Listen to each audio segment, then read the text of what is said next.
Assalamualaikum warahmatullahi wabarakatuh. Sahabat beriman yang dimuliakan Allah, di antara seluruh kisah para nabi, kisah Nabi Musa alaihi salam selalu menyajikan drama luar biasa.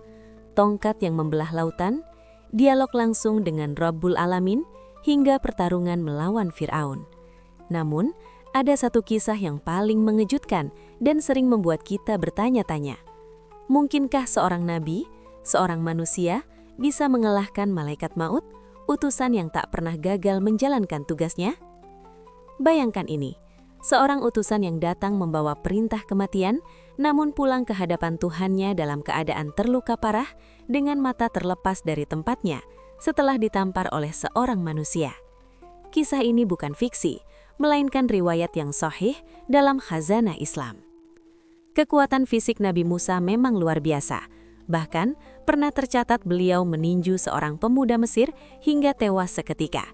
Tapi, bagaimana kekuatannya ini bisa berlaku pada malaikat maut yang berwujud gaib?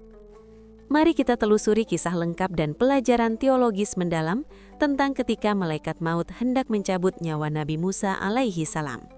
Jika Anda tertarik mendalami rahasia di balik kekuatan seorang nabi dan kehendak takdir ilahi, segera tekan tombol like, tinggalkan komentar yang bermanfaat, dan pastikan Anda sudah subscribe, serta nyalakan lonceng notifikasi. Nabi Musa alaihi salam diutus kepada kaum Bani Israel untuk menghentikan kekejaman Fir'aun. Selama berdakwah, beliau banyak diriwayatkan memiliki mukjizat dan fisik yang sangat kuat. Fisiknya ini diyakini adalah anugerah Allah untuk menghadapi tantangan dakwah yang berat, terutama kepada kaum Bani Israel yang terkenal ngeyel dan sulit diatur. Selain itu, Nabi Musa selalu didampingi oleh kakaknya, Nabi Harun alaihi salam, yang bertindak sebagai juru bicara karena Nabi Musa memiliki sedikit kendala dalam kelancaran berbicara. Kisah tentang pertarungan fisik dengan malaikat maut ini terjadi pada suatu hari ketika Nabi Musa sedang berada di rumahnya. Tiba-tiba, ada seseorang datang dan langsung masuk ke dalam rumahnya, tanpa memberi salam atau permisi. Sosok itu, yang tidak dikenali Musa sebagai utusan Allah, langsung mengucapkan kalimat yang menggemparkan. "Wahai Musa, aku akan mencabut nyawamu." Mendengar hal ini, Nabi Musa marah. Marah beliau bukan karena takut mati, tetapi karena orang ini telah melanggar etika dan adab bertamu, serta langsung mengucapkan ancaman kematian tanpa penjelasan. Nabi Musa mendekati orang ini, dan dengan kekuatan yang luar biasa, beliau langsung menamparnya, hingga kedua mata orang ini terlepas dari tempatnya. Begitu kuatnya tamparan dari tangan Nabi Musa, menyebabkan orang itu tersungkur jatuh. Tentu, orang yang dipukul Nabi Musa ini bukanlah manusia biasa, melainkan malaikat maut atau malikul maut yang sedang merubah wujudnya menjadi seorang laki-laki. Nabi Musa tidak tahu bahwa yang datang adalah malaikat. Seandainya beliau tahu, pastilah beliau tidak akan berani memukul utusan Allah. Namun, karena datang tanpa permisi dan langsung mengancam, Musa bertindak berdasarkan hukum duniawi dan naluri pembelaan diri. Setelah menerima tamparan dahsyat itu, pria yang terluka itu pun kembali ke hadapan Allah Subhanahu wa Ta'ala dan mengadukan kejadian tersebut. Ia mengeluh, "Ya Rob, Engkau mengutusku kepada seorang hamba yang enggan untuk mati."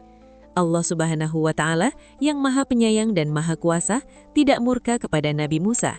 Justru Allah mengembalikan mata malaikat maut yang terlepas itu seperti sedia kala. Kemudian Allah Subhanahu wa Ta'ala berfirman kepada malaikat maut, "Kembalilah engkau kepada Musa, katakan padanya agar meletakkan satu telapak tangannya di punggung seekor lembu jantan. Maka, untuk setiap bulu lembu yang tertutup telapak tangannya, satu helainya bernilai 1 tahun masa hidupnya." Malaikat maut pun kembali menemui Nabi Musa. Kali ini, ia datang dengan cara yang lebih beradab, dan ia memperkenalkan dirinya bahwa ia adalah malaikat maut, serta ia menyampaikan firman Allah dan tawaran perpanjangan usia yang luar biasa itu. Namun, disinilah letak puncak spiritualitas Nabi Musa alaihi salam. Musa, setelah mengetahui kebenaran itu, tidak mau melakukannya. Ia tidak tergoda oleh tawaran hidup puluhan ribu tahun lagi. Beliau justru berkata dengan ketenangan seorang arif billah, orang yang mengenal Allah, "Untuk bertemu dengan kekasihku, Allah, aku harus menunggu sekian lama lagi. Aku tidak mau, cabutlah nyawaku sekarang. Kerjakan tugasmu, wahai malaikat maut."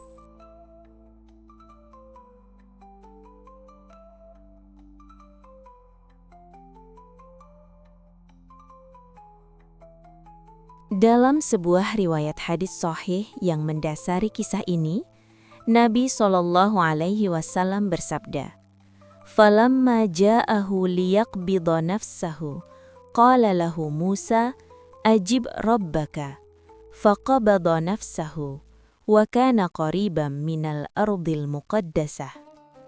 Maka tatkala ia, malaikat maut, datang untuk mencabut nyawanya, Musa berkata kepadanya, "Penuhilah panggilan Tuhanmu, cabutlah nyawaku sekarang." Lalu malaikat maut pun mencabut nyawanya, dan ia, Musa, berada dekat dengan tanah suci. Diriwayatkan dalam Sahih Muslim. Pada akhir hidupnya, Nabi Musa meminta satu permintaan kepada Allah. Ia ingin didekatkan dengan tanah suci Baitul Maqdis di Syam, atau yang kita kenal sebagai Al-Quds, Palestina.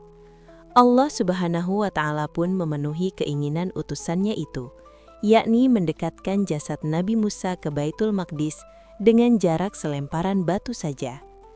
Jasad Nabi Musa pun dimakamkan di daerah tersebut. Namun hingga kini, tidak ada yang tahu persis lokasi makam beliau di mana.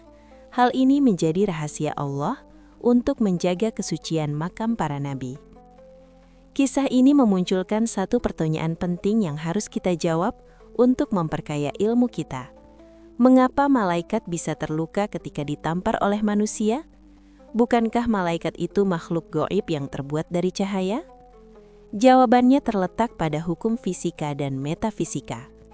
Ketika malaikat mengubah wujudnya menjadi manusia, maka hukum-hukum di dunia manusia akan berlaku juga padanya. Para ulama menyebut ini sebagai penundukan wujud fisik terhadap hukum duniawi, hukum insani. Ini memiliki beberapa bukti. Yang pertama, kisah Isra Mi'raj. Kita tahu kisah Isra Mi'raj bukan?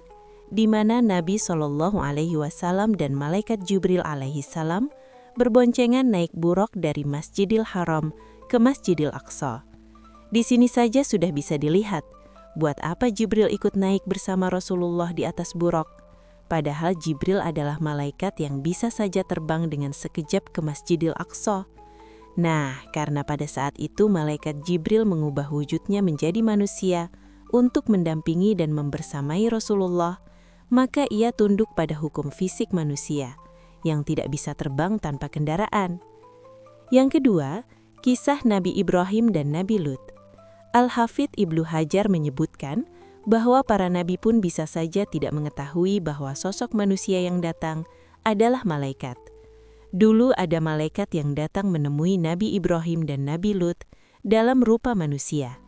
Nabi Ibrahim dan Lut awalnya tidak mengenalnya. Andai Nabi Ibrahim tahu bahwa dua orang itu adalah malaikat, tentu Nabi Ibrahim tidak akan menyuguhkan makanan untuk mereka, karena malaikat tidak makan. Dan andai Nabi Lut tahu bahwa itu adalah malaikat, tentu Nabi Lut tidak perlu mengkhawatirkan mereka dari kejahatan kaumnya, karena malaikat tidak bisa dicelakai manusia. Intinya, dalam wujud manusia, malaikat maut pun tunduk pada kekuatan fisik luar biasa yang dimiliki Nabi Musa, yang merupakan mukjizat pemberian Allah. Ini bukan berarti Nabi Musa lebih kuat dari malaikat maut, melainkan Allah mengizinkan mukjizatnya bekerja pada wujud fisik malaikat untuk menunjukkan bahwa hambanya yang saleh pun memiliki kekuatan yang tak terduga. Namun di balik kekuatan fisik itu, yang paling agung adalah kekuatan spiritual dan kerinduan beliau kepada Allah Subhanahu wa Ta'ala, yang membuatnya memilih kematian daripada kehidupan yang panjang. Ini sesuai dengan firman Allah Subhanahu wa Ta'ala yang menjadi pengingat bagi kita semua tentang kekuasaan mutlaknya atas kehidupan dan kematian. Allahu yatawaffal anfusa hina mautiha wallati lam tamut fi manamiha fayumsikul lati qada 'alaiha al-maut wa yursilul ukhra ila ajalin musamma. Inna fi dzalika laayatin liqaumi yatafakkarun. Allah memegang jiwa orang ketika matinya dan jiwa orang yang belum mati di waktu tidurnya. Maka dia tahan jiwa yang telah dia tetapkan kematiannya, dan dia lepaskan jiwa yang lain sampai waktu yang ditetapkan. Sesungguhnya pada yang demikian itu terdapat tanda-tanda kekuasaan Allah bagi kaum yang berfikir. Wallahu a'lam bissawab. Jadi itulah kisah mendalam ketika malaikat maut hendak mencabut nyawa Nabi Musa alaihi salam. Semoga kisah ini bermanfaat dan membawa ilmu bagi kita semua.